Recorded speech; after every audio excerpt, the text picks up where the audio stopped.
রাস্তাঘাট তড়িঘড়ি করে করলে হয় না, এমনি আমাদের মাটি নরম। আমরা এখন আধুনিক পদ্ধতিতে করে যাচ্ছি, যার জন্য রাস্তাগুলি টেকসই হচ্ছে।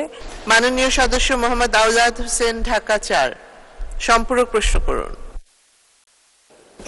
মাননীয় স্পিকার, আপনাকে ধন্যবাদ। মাননীয় স্পিকার, দক্ষিণবঙ্গ 21টি জেলার প্রবেশমুখ আমাদের পোস্তগোলা ধুলাইপাল। পদ্মা সেতু মাননীয় প্রধানমন্ত্রীর উপহার দক্ষিণবঙ্গের মানুষের উপহার। পদ্মা সেতু পার হয়ে দক্ষিণবঙ্গের মানুষ যখন ফিরে আসে, ধুলাইপাল চৌরাস্তায় এসে ঘন্টার পর ঘন্টা বসে থাকতে হয়। আমরা আপনারা দেখেছেন এবার বিভিন্ন মিডিয়াতে আমরা ঢাকা 4 এবং ঢাকা 5-এর সংসদ সদস্য স্থানীয় ওয়ারি বিভাগের ট্রাফিকদের নিয়ে দিন রাত কাজ করে এবার ঈদ ফেরত মানুষকে নির্বিঘ্নে আসার চেষ্টা করেছি।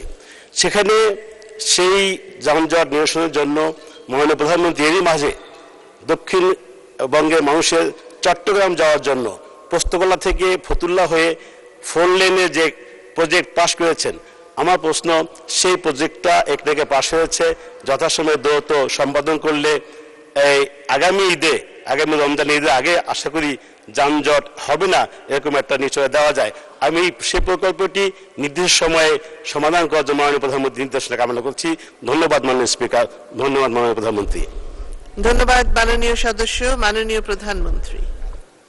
মাননীয় স্পিকার, আমি মাননীয় সদস্যকে বলবো যে আমরা তো যানজট নেওয়ার জন্য ইতিমধ্যে কাজ করেছি এবং সে ধরনের প্রকল্প নিয়েছে, একটাকে পাশও করেছে এবং এটা যথাসময়ে বাস্তবায়ন হবে। তবে এবার ঈদের যানজট মুক্ত করতে মাননীয় সংসদ সদস্য সকলকে নিয়ে যে ব্যবস্থাটা নিয়েছে, এইভাবে যদি সবসময় নজরদারিটা রাখে তাহলে আর কখনো যানজট থাকবেই না। কাজে আমি আশা করি মাননীয় সংসদ সদস্য তার এই দায়িত্বটা যথাযথ পালন করে যাবে।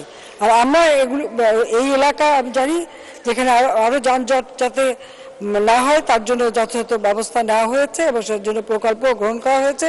তবে প্রকল্প বাস্তবায়নে তো সময় লাগে, রাস্তাঘাট তড়িঘড়ি করে করলে হয় না, এমনি আমাদের মাটি নরম। আমরা অন্যান্য দেশে রাস্তা করতে যা খরচ লাগে আমাদের খরচ অনেক বেশি লাগে, একটা মাত্র কারণে যে আমাদের দোআঁশ মাটি, নরম মাটি, যেটাকে বলে জোড়া মাটি। এখানে কাজ করতে গেলে আগে মাটিটাও তৈরি করতে হয়। আমরা এখন আধুনিক পদ্ধতিতে করে যাচ্ছি, যার জন্য রাস্তাগুলি টেকসই হচ্ছে। একবার একটা বর্ষা হলে অথবা বন্যা হলে অথবা যে কোনো কারণে মাটি সরে যায়, এটা আমাদের আসলে এটা তো একটা বদ্বীপ, এটা আমাদের মনে রাখতে হবে। কাজে সেদিকে আমরা যানজটমুক্ত হওয়া বা দুর্ঘটনা যাতে কম হয় সেদিকে যথেষ্ট সচেতন আমরা। ধন্যবাদ মাননীয় স্পিকার। ধন্যবাদ মাননীয় প্রধানমন্ত্রী।